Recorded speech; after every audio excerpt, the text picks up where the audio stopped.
La première fois où j'ai eu un contact avec la mer, ça s'est passé ici au yacht club. Mon père tenait le restaurant du yacht club et donc dès que j'ai su nager, je nageais entre les pontons. Après, on a pris des vieilles planches à voile avec des lames. On a été explorer le lagon. Et après, on a eu l'âge de faire de la voile. Donc, on a fait de l'optimiste, de la planche à voile, du hobby cat. Navigateur, ça m'a emmené autour du monde. Donc à des championnats du monde, des championnats d'Europe, des championnats de France, les Jeux du Pacifique, les Océanias. Déjà bébé, hein, il a grandi dans ce milieu-là. Mon premier souvenir, c'est de Gémit, il va sur un ponton. Il y a des voiliers de partout. Tu lui poses là et regarde les voiliers bouger. Ils ne bougent pas. Là, il peut rester très longtemps. Toute ma vie, j'ai navigué sur des supports modernes. J'ai fait de la régate, de la performance.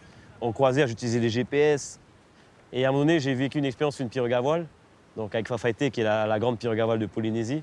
C'est comme si je renaissais, en fait. J'étais un petit bébé sur une pirogue à voile, encore plus connecté à la nature. Et donc, j'ai réappris à naviguer. Aujourd'hui, on a créé une école de pirogue à voile parce que ça répondait à un besoin de la population. C'est d'être autonome, de ne pas avoir besoin d'instruments.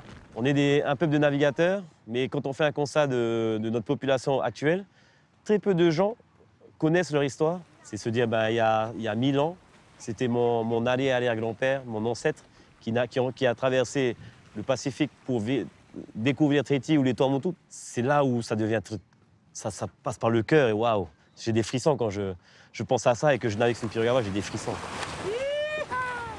Et donc en fait, si nous, avec notre âge et notre énergie, on n'est pas capable de remettre ça au goût du jour, de donner sa force, sa motivation pour former les gens, pour transmettre ça avec des élèves, des scolaires, des enfants, transmettre ça aussi à des familles, qui va le faire?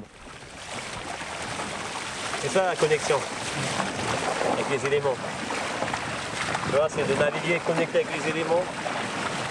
L'eau sur la main, le vent dans le visage, les nuages, la montagne. Là, on est vraiment en symbiose, on est en communion avec la pirogue à voile. Là, on passe dans une autre ambiance, rivière. Tu vois, c'est plus du tout pareil.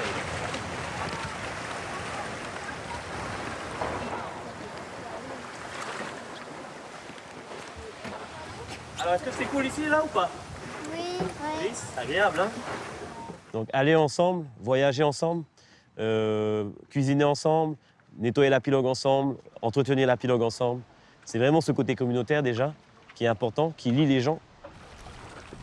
Et le futur, tous les jours, j'y pense.